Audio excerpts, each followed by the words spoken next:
Sleeping Dogs, the definitive edition. This game truly might, it really might be the best game that you really have not played. And I'm saying that as somebody who loves open world games, loves shooting games, Grand Theft Auto, Saints Row, etc. I've talked on this channel and I did a video on it about True Crime, the game that was done by Activision on the PlayStation 2 era. That game had two copies. It was True Crime LA and True Crime New York City. Now, I did a video on New York City. That was the last entry. I believe that game came out in like 2005, 2006. They never did another one after that.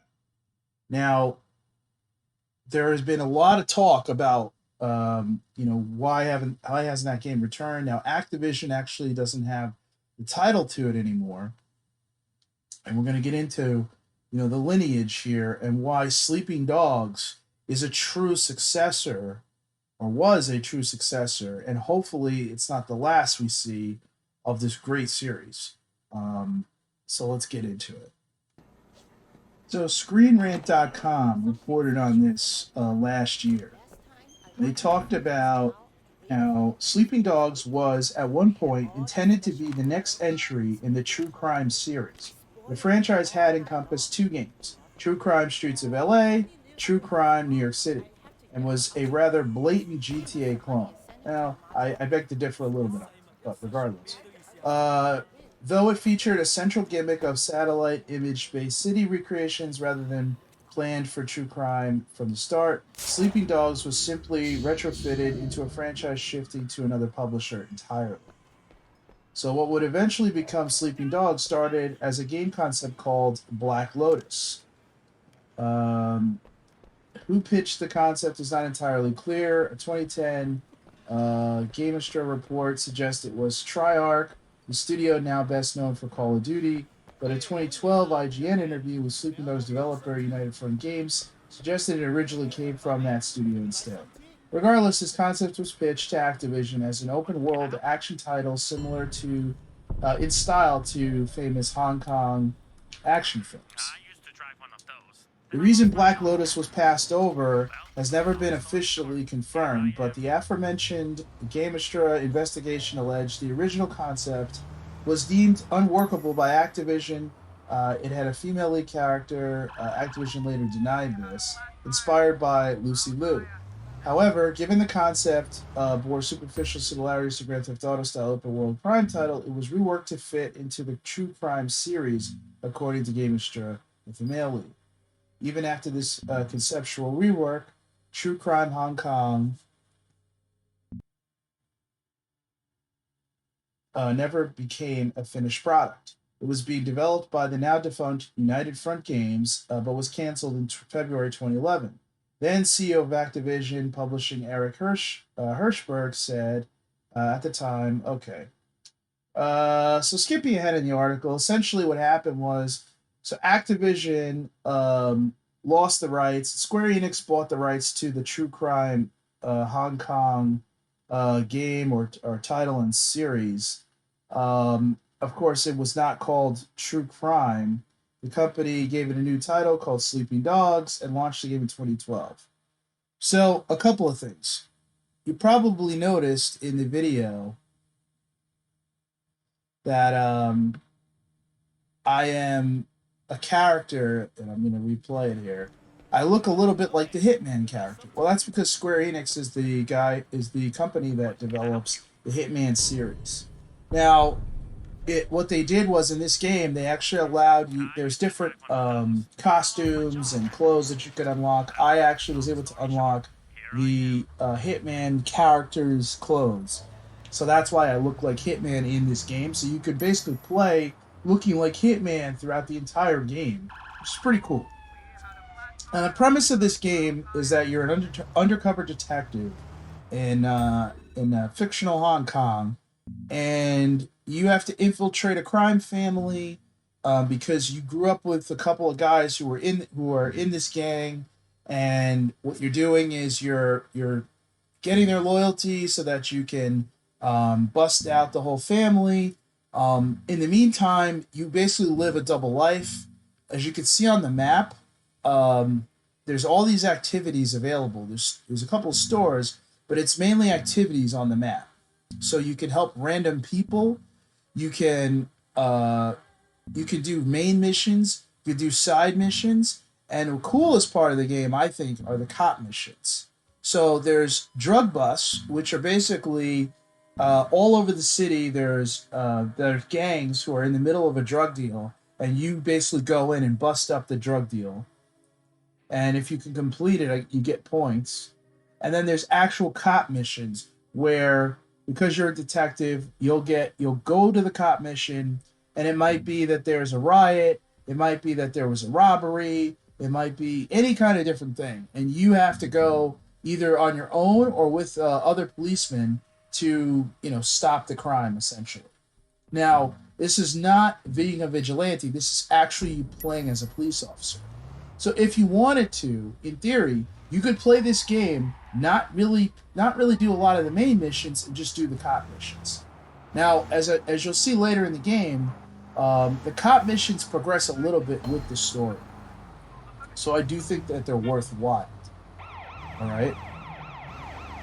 So pretty cool there. You have a police car. The city looks very good. Now remember, this game came out.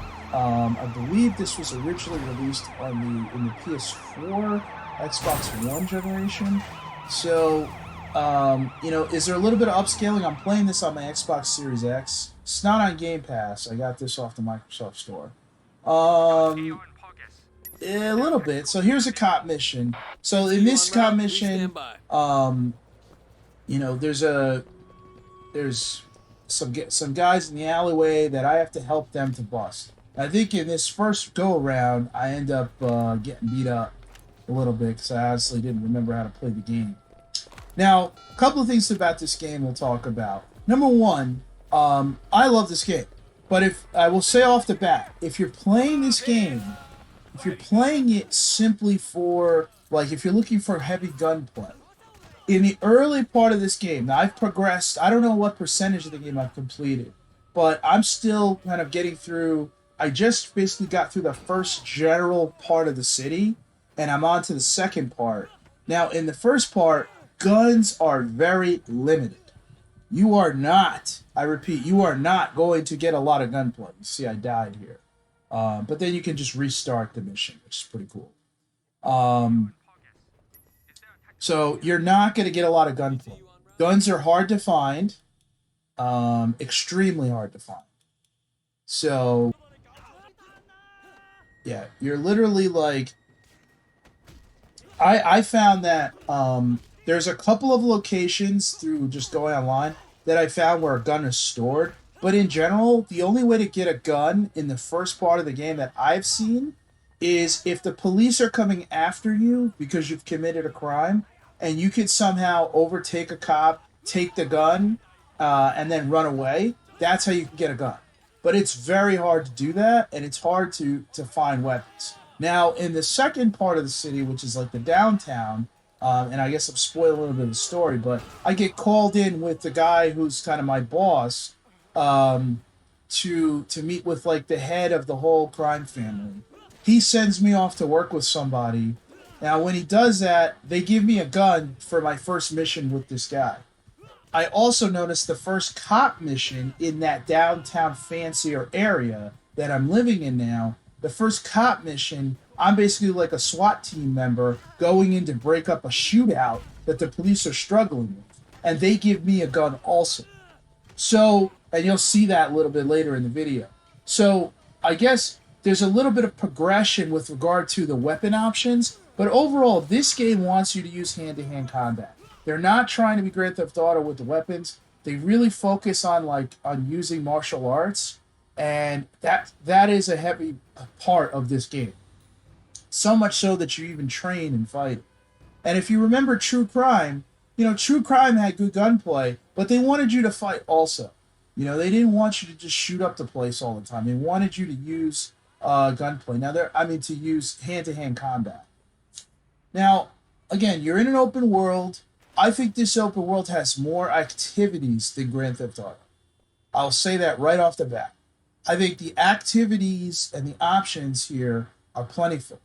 You know, you could, yes, you could steal cars. You could walk around. You could run into bad guys. You could walk around. You could beat people up. There's things to find. There's like Easter eggs sort of to find. There's dojos to train in. You could do cop missions. You could do drug busts. You could do races. There's a lot of stuff.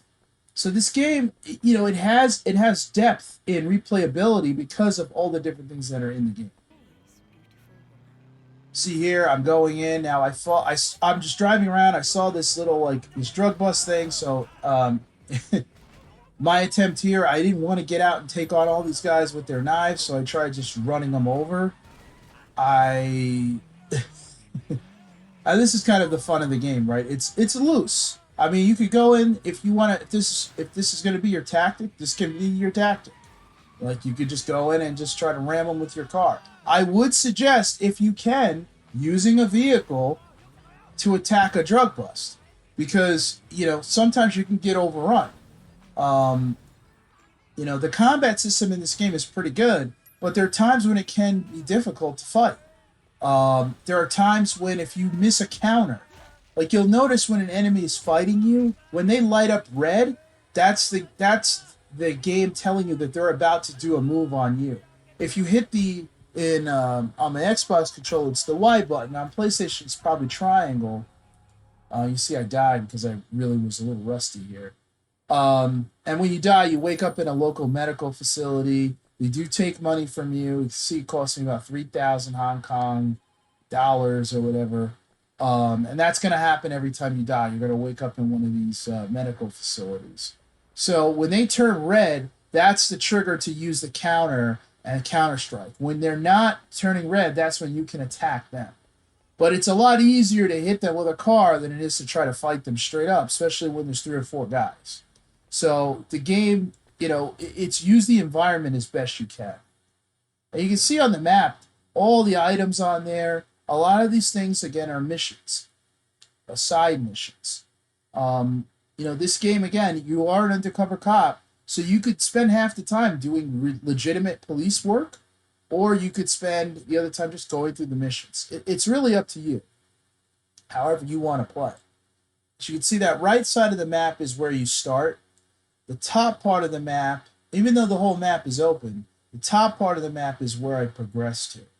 And you're going to see that in later footage. And you want to see a little street mayhem. I'm curious, can you act like this is Grand Theft Auto? Can you treat it like Saints Row? The answer is yes. You can see you can walk up and just hit random people if you want. Now, typically they don't have anything, so you're just doing it for fun. You're not typically going to gain anything. Now, there's an ambulance that was called to the scene because of the assault. So yeah, now if a cop was there, they would come after you also, but there was no police officer there. So that's why I didn't have that happen. But again, they don't really have anything. Now the mechanics too, I like the grabbing mechanic here. You can grab and slam them into objects. You could grab and punch them. You know, they really like the hand-to-hand combat is I see a little takedown action there. That's a move you saw a lot in True Crime. If you played True Crime, you recognize that move. See a little bit. This is my crappy little apartment that I start with. These people are making a lot of noise in the hallway, talking about shopping. So, you know, I had to make sure that they understood I was trying to get some sleep. So, yeah, it can be ruthless in this game. Again, I look like the Hitman character because it's a Square Enix game. You can go to sleep. Very similar to pretty much every other game in the shop. So here I am in the fancier part of town. So in the story, you progress. Like I said, I got called in to the head boss's office basically, and he likes me for some reason. So because of that, now I'm in the fancier part of town working for somebody else in addition to the guy I started with. Now this is a cop missions. The first one I just randomly chose in this fancier part of town. And you're going to see this is a more advanced mission. So I'm going to assume based on this, as I'm still progressing in the game, that either this great variety in the cop missions or there's a progression where because I'm in the fancy part of town, I have fancier cop missions. See, I'm a SWAT team member, and they give me a gun. So guns I didn't see for the first 40 minutes of gameplay in playing this game. Now all of a sudden there's guns available. See the mechanics a lot. It's very similar to the gunplay that you had in the old True Crime series. In this scene here, I really handle my business as a SWAT member. Now they wanted to take somebody in alive. They didn't want this to be a total bloodbath, so they teach you how to do an arrest. See, I run a lot faster than the regular cops. And this was a nice little takedown. Boom. There's your arrest. So that was cool. So you could do stuff like this in this game. I think this is awesome. You know, in Grand Theft Auto, we all know, you could be a vigilante, but you can't actually be a cop. So you get punished if you do, you know, police work, because what'll happen is they'll come after you. So it's very, very cool that you have a game like this where you can do legit cop stuff, because you are an undercover detective. So, yeah, I mean, this is, like, this game, I would say the map is big enough. Visually, I think it looks great. I know it's a last-gen game, but there's some upscaling when you're playing on a modern system like the Xbox Series X, which I am. But overall, I mean, I'm not a graphics guy, I'm a gameplay guy. Okay, I've said this in other videos, and I'll keep saying this. I am a gameplay guy. I am about the fun factor of games. I don't care so much about graphics. If I love the gameplay, the graphics are a nice addition. It's a nice to have, but it's not necessary. Graphics are pretty solid across the board from last gen through this gen. There's very few games you're going to play where you're going to think, oh, the graphics are brutal. That's not really a thing. So anyway, so here you can see him riding around on the motorcycle. They have a few different vehicles that I've saved, and you could buy vehicles, although I don't think I've made a lot of money. And this is another example. This is a side mission again, random side mission. So in this case, this guy basically wants to commit insurance fraud so he can collect money because he's not making money on his chicken fights, or whatever he was doing. So what happens? The guy basically asked me to take his bus and drive it off into the water so he can collect the money. So it's like random little missions like that, similar to Grand Theft Auto in that way, but I would say a higher volume in this game. There's a lot more of side activities to do in this game than you have in Grand Theft Auto. Now, there were more side activities and things to do in Saints Row than I think in Grand Theft Auto also. But in this game, I think there's more side missions to do. I'm not saying there's a lot of stores to go into. I'm not saying that there's a ton of buildings that you're going to explore top to bottom and there's great depth in that way. No. But when it comes to missions and other activities, yeah, there's a lot. There's a lot. Okay, you're not going to get bored from doing the main mission in this game. This entire video, I did record some other stuff on the main missions, but it's, you know, your typical stuff. What I wanted to show here is just the depth of the game and some of the other activities that you can play. And here I just jacked a Honda Civic. Now, unlike in Grand Theft Auto, I just want to point something out. In this game, you have a crowbar to break into the door, so you don't have to smash the window every time. This is a subtle little thing that they do in this game, which I think is pretty cool. It's not just like smashing your way into the car. There's some like skill in stealing the vehicle. So that's something that I think was done pretty well about in this game. It's different, right? So it shows that they fought out the mechanics of stealing the cars, which I think is pretty cool. Now, I went to do a drug bust mission here. This didn't go very well, but I think it's pretty cool. So the drug bust is taking place in a sewer underneath the road here. So I just kind of jumped off into the water, assuming that I could get underneath, and I did. And again, a theme I'm noticing, there's a gun, right? Okay, so a game that really didn't have any gunplay for a while suddenly has guns in the more recent missions and cop missions. Now here's my huge complaint. Okay, I told you they're not huge. They haven't been huge on guns so far. Now they're getting into more guns in this game. Okay, cool, but they don't give you any ammo. The ammo is so light. Like, you literally are going to run out of ammo in these things so fast. And if you die, or if you get arrested, you lose your weapons. dogs. So then you have to go through the hassle of finding a gun again. Now, this was pretty cool. I did not expect to see all these guys, and they all had machine guns. So this didn't go very well at all. Most of the drug busts in the beginning part of the game are like street thugs that have crowbars or just hanging around a basketball court or under an underpass.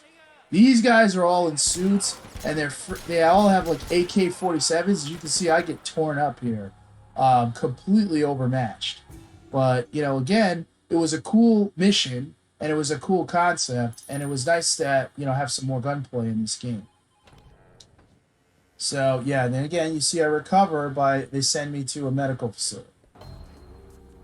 So we talked about the variety in this game. Well, of course, any game like this, open world, third person, there's got to be some racing missions. And this is no different. There are racing missions.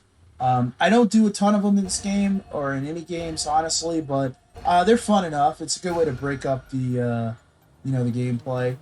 So this street racing, obviously, there's no licensed cars, which is similar to Grand Theft Auto, Saints Row, and everything. But you can kind of see where the inspiration came from some of these vehicles.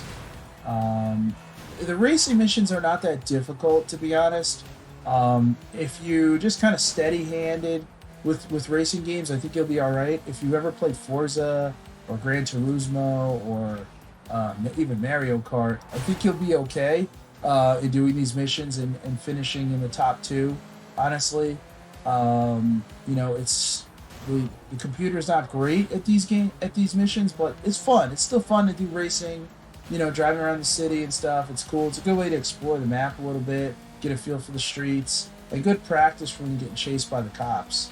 The police in this game, they're pretty aggressive, but once you break out of the circle of sight, they don't have choppers or SWAT team or military personnel coming after you like you do in Grand Theft Auto. So when you escape the sight of the police officers on the street, you have escaped. Versus when you're playing like a Grand Theft Auto or even Saints Row, when you've accumulated a certain amount of damage, they don't just let you go because the beat cop lost you. They're going to come after you with heavy artillery, including like going up to like the militaries. So they don't have that in this game. In this game, it just escalates to more police officers, but again, they're chasing.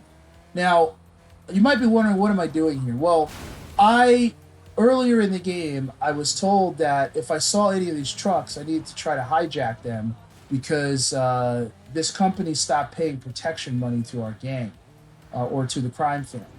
So in the beginning, I couldn't figure out how to do it. So one of the cool mechanics in this game is what you just saw. You literally can get up behind a vehicle, you press A, and it starts this targeting thing where if you get close enough and you time it when it's green, you can leap onto a car in front of you and do like an action hijack. That's what they call it. Now, the first time around here when I do it, I'm struggling to get my bearings to get this right where I can stay, and I see it fall off the back of the truck, which is pretty funny. Then I get hit by a car. So, not doing so great. So, I stole the car. I happened to see where I thought the truck went, and also kudos to Square Enix. In some games this truck would have disappeared because it was out of sight. In this game, if you can recover quick enough and you think you know where it went, you can still catch up to it. A lot of times the gameplay in these types of games will trigger an animation that basically has the object you're chasing to disappear, and it's just over. But in this case, it did do that. It allowed me to catch up to it so that I could do it again. And I think that's very cool. It adds to the realism. And here you see I'm sneaking across. I get inside the truck. Now I stole the truck, right? So I did this crime, but a police officer saw me. So now I'm going to get chased by the cops. And then you'll get an idea of what that looks like in this game. So getting chased by the police in this game, like I said, you're not going to have the military. You're not going to have the SWAT team. There's no helicopters or anything like that. So you really just have to outmaneuver the cops that are on the ground. So one of the best ways to do that is you want to get the cops to chase you down alleys. That's really the key. When the cops are after you with sleeping dogs, you got to use the alleys. If you use the streets, they'll probably keep up with you. As you can see, their cars are pretty fast. But for some reason, if you get them down the alleys, I don't know if it's because they run into objects or whatever, that's how you create a little space. And you can see that red circle in the left-hand side. And it looks just like the True Crime. But once you get outside of that red circle, it'll turn blue. And that's how you can initiate the getaway, coding and animation, etc. So, like, again, I'm trying to hit the alleys, trying to create a little space. Once you create the space, then you're gone. So that's the move, basically. That's how you do it in this game. Again, this was well thought out. Now, why didn't this game have greater acclaim or greater, infamy or whatever? I think, number one, if I had to guess, I would say Sleeping Dogs doesn't resonate with people. Like, True Crime already had an established fan base. So when they change the name, you're starting over.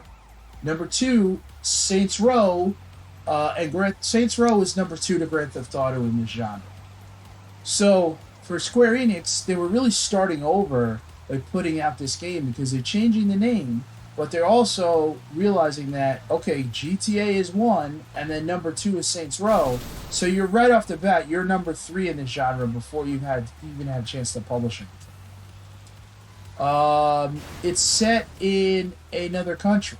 So for American viewers, we're usually these days will be set in the U.S., so maybe that added to a little bit of like confusion about what this game was. Like, I think when you look at the cover of the game, I think some people think, oh, this looks a little bit like Yakuza. You might be anticipating that kind of gameplay because of the fighting mechanics. Now, is it similar? Yeah, I guess there's some similarities as far as like the focus on hand-to-hand combat. But overall, this game is not supposed to be like Yakuza. It's supposed to be where, you're a cop, there's cop missions, there's other side missions. Yakuza is a little bit more funneled and focused, where, you're really, the point of Yakuza is, you're not in a true open world. You're kind of tunneled into missions and you use your combat. This game is supposed to be more open. They give you lots of activities to do. Lots of side missions, races. The map is well thought out. It's large. It's not supposed to be Yakuza, but I think it got tripped into that because as Americans, you just see the cover, and then it's not GTA, it's not Saints Row, and you've never heard of Sleeping Dogs because there was no Sleeping Dogs in 2005, 2006 when True Crime was still out there. So again, that's really, in my opinion, why this game fell under the radar. But overall, I think this is a fantastic game. I highly recommend this to anyone. I think you can get it pretty cheap on the Microsoft Store. If I take a look and try to see, let's see. I don't know how much this game was. It's okay. So $29.99. I'm seeing in the store because that's the cost to buy it as a gift. It's 17.8 gigabytes. This was released in October of 2014, developed by United Front Games and published by Square Enix. I would highly suggest you buy this game. It is absolutely amazing. I wish they would put out another Sleeping Dogs. If you look at some of the comments and the ratings and reviews, I think it pretty much echoes that sentiment about what this game meant to people. If you look at the totality of the action and the way this game is played out. Last thing I'm going to show you in this game is something really cool. So the combat training. So you could go to a local dojo, and inside here, you basically go up to one of these guys and it'll initiate a fight, or it's like a 3-on-1. And you can practice your combat. Very, very cool. So again, this game doesn't take up a lot of size on your system. It's $29. I think is worth it. 100%. For this, you can see when he attacks me. That's my moment to go in or to hit him with the counter. That's when you hit the Y button on the Xbox controller, which would be triangle on your PlayStation. So you can see this 3-on-1. The fighting mechanics in this game are way better than Grand Theft Auto. Grand Theft Auto obviously is better gunplay, no question. Absolutely. and I would say Saints Row does as well. You know, but this game, as far as like the hand-to-hand combat, I think is far superior. It's a ton of fun to hit people with counters. If you can get the weapon away from them, then you can dominate. Let's see here. So now that I have a weapon, I slashed them up. Boom. Pretty cool right there, huh? That's how it's done. And I think I went up to one other guy here just to try it. So there's different types of thugs that you can practice on, which is pretty cool. Again, really thought out. And it's fun to just do this. So if you just want to get in and just do this for a few minutes with your friends, why not, right? I mean, this is fun. Like, you don't even have to play the regular game. You just go in and practice fighting. So you can see here you're working on how to counterattack when you're getting 3-on-1. You can see, like, okay, I can kick out of it, or I could try to escape. This guy was lying in front of me now. It's kind of weird that the other guy is just kind of standing there watching me. But, yeah, this was good practice because I hadn't done this before. So it took me like a couple of minutes to get used to it. And once you get used to the combat, like the grabbing, the countering, then it does get easier. In the beginning, I died a lot, and if I don't play this for a while, I'll die a lot because, you know, they do heavy damage. If they can get you a couple of times, you're done, right? And if they hit you with a weapon or shoot you, obviously you're done there too. So you gotta like get used to the mechanics and the timing. But once you get that down, you know, it's not a huge learning curve. But I'm just saying, if you play for like 5 minutes, you're gonna get used to it, and this is a great way to practice getting used to it. Then you're gonna become the master. You'll be able to beat up like groups of like 6-on-1, 7-on-1, you know, pretty consistently. You can see it looks like I'm getting my butt whooped here, but I'm able to counter out of this stuff. And it is cool to learn like other things. Like I learned the triangle, or I should say the Y button, as far as like escaping. Because I thought it was just used for counters, but if they do grab me, I have a way out of that, which is cool. And you don't have to wait for it to be triggered. Like I thought I had to hit the Y button when I was told, but at some point here, I'm gonna just start hitting it instead of trying to fight out, and then I'm able to escape.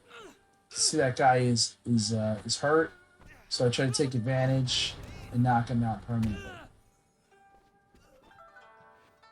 So he's down. Now the other guy is a little groggy from beating him up. Hit him with the left, hit him with the right. And this time you're not going to slam me to the ground. I counter him, and you're cooked. So that's what you can do in the dojo. So that's really Sleeping Dogs, man. I recommend it. It's a great game. This is definitive edition, which I have on the Xbox Series X. This is available on your Xbox One, PlayStation 4, PlayStation 5, Series X, Series S. Buy it online, buy the physical copy. You can't go wrong. It's a great game.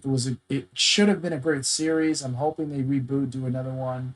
There's tons to do on the map. The map's big. There's lots of, and I could say the best police action you'll get in any video game, around today. And you'll have a lot of fun. And that's what we like to do when you have fun here in the Corner Arcade. Thanks, everybody.